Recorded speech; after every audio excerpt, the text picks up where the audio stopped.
Alright, welcome back. We're setting up to blow up the ship. So, let's see here. It's, like I said, both the drafts of the ship were 6.1 meters, so we're just going to set our depth for 1 meter deeper than that. We're going to set for 7.1 right there. We're going to set our torpedo for full speed. I'm guessing with a ship this size, so I think that's what last time I was talking about for the end of that video, 24-27. Pretty small ship. I'm thinking that with a single torpedo exploding underneath the keel of that ship will obliterate it. So I'm just going to go for a single torpedo. I don't want to waste any. I think we're really accurate in terms of our earlier missions. It's not, I mean, we're not going to get our measurement here very shortly, but we're going to go ahead and set up with those coordinates. So we're going to say down here they're going to be at about 11.5, which I'm going to say is right there. Now, with our boat looking directly forward, we'll be 90 degrees on starboard.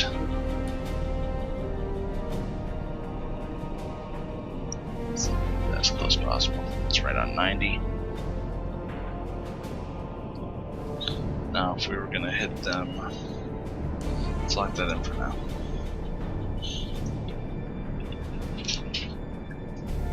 Hold on, pause the video. So welcome back again. Sorry about that, bit of interruptions. Even at night, no guarantee that not gonna somebody have something happen. So continuing where we're pause the game. We have these ships rapidly coming in on us here. One thing I want to say here is I've been plotting most of this. May look like magic, you know, what we've been doing fairly recently. But like I said, I've been doing this purely mathematical. What I like about the mathematical aspect to it is it's ultra precise. You can figure your mathematics down to decimal points.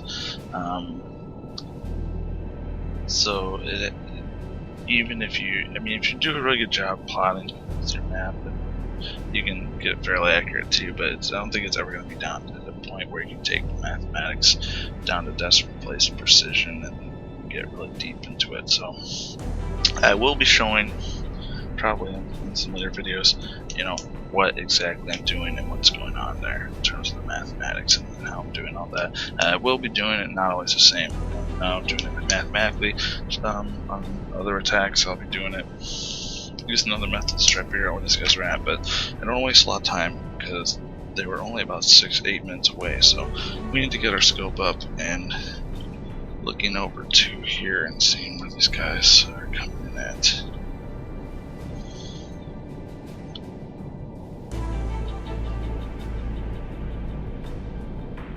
Here, see something right there. That's our destroyer, buddy. Right over here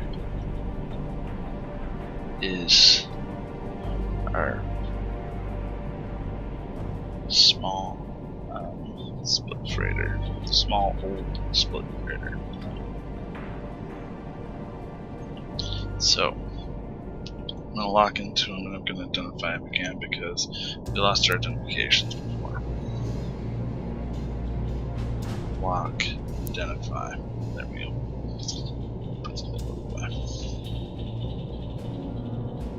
So we still have plenty of time. Just kind of see him off in the distance a little bit there. Let's go back to setting up our attack. The cool thing I'm going to show you, yes, I can look at, is you can see when I turned my periscope to look toward the boat, this is showing where I'm pointing. I was pointing about over 60 degrees. He's getting closer and closer. I'm not locked in on him because I keep losing my lock at that distance, and being night, it's hard for them to keep the lock on. But he was right about there, and you can see that the angle on bow is self-correcting measurement. If I know he's going to be on 90 at a certain point, and I know at which angle he's going to be at 90, so let's go ahead and point our periscope back at forward position. So here we are, let's do 340. So when that boat is at 340, going back to the attack screen, you see the dials, 340, 20 degrees to our left, he would be at 70 degrees. They have a direct correlation with one another. And because we know when he will be directly in front of us, he will be right at 90 degrees. That is how I set it up when we're on that screen. So when I'm looking straight ahead, this dial, straight ahead, it's 30 degrees to the right, 30 degrees to the left, straight ahead, he will be 90 degrees on the starboard side. This is port and starboard. Since he's going this way across this, as we're looking from left to right, we are going to be facing his right side. So he's going this way, this will be his left, this will be his right. We face his right side, his starboard side. So we point at 90 degrees starboard. When he passes right in front of us, he'll be there. So we don't need to know his angle on bow at any given point. We just need to know when he's going to be at 90. If we even knew that when we were looking 10 degrees to the left, he would be at 90, we could then lock that in, looking 10 degrees to the left, lock that in at 90, and then keep that, and then it would automatically know what the angle on bow would be based on where our periscope is pointed at for him. And let's see, what's our angle of deflection here? First off, the distance is not accurate. So if we're gonna hit him, let's see, right at this frame, I think this is not this right. But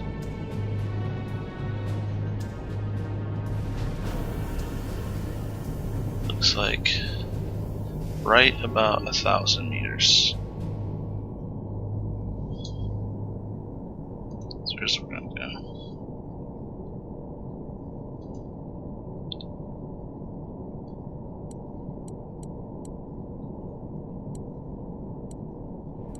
What we should do is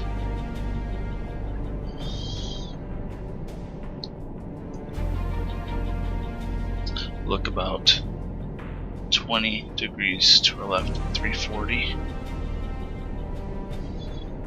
So let's go ahead and do that. 340-ish, but we're just going to straight up 340. It's not right up on 340, right there. Go back to our tag screen. I can see not quite straight, we're actually not. So that wasn't right. Let's go back over here. Let's do 345. Back to our attack screen, so I wish we had a shortcut screen there. Now we're pointed at only 1 point, looks like about 3 degrees, 1.3 degrees to the left, so it's almost spot on. So when we're looking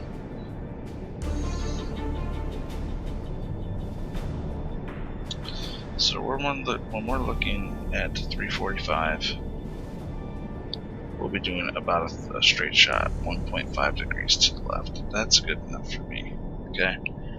So let's go ahead and look to see what his distance will be at. It is actually 345. Okay.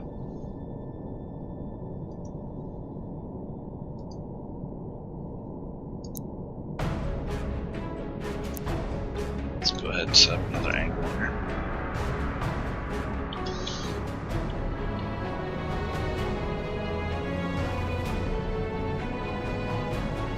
Measure from the middle of the ship. Set up our angle for our heading again. That's pretty close.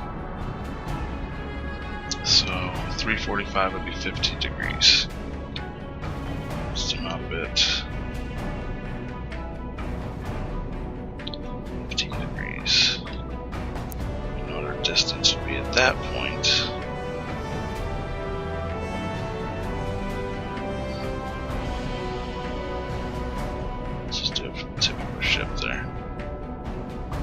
percent that we do is still 1050. So really, unlock this a bit. 51. This is about as spot as I can get. So he will be at 345 degrees at one time or another coming up here. When we shoot, we'll send a torpedo right at his 90. See how he figured all that out in these last couple steps here. Based upon our earlier measurements, we will, like I said, let's say when he's getting about 325, 330-ish, be doing some additional measurements to verify. Once again, his current speed has not changed, his bearing has not changed, although based upon what we're looking at, time that he was away, the distance he was away, I think we're pretty close with what we got here. I think we're going to score a hit on him with this torpedo, and I think he's toast. But we'll see what happens. Only complication that I don't like about this, now I'm thinking about it, is that destroyer. What are we going to do about him? Do we try to take him out first? Let's try traveling at the same speed. So I know if we fire at him at 345, I think we could take him out. So maybe we should take him out first. We've got a couple minutes to think about it. I'm going to stop and start this video and go to the next one.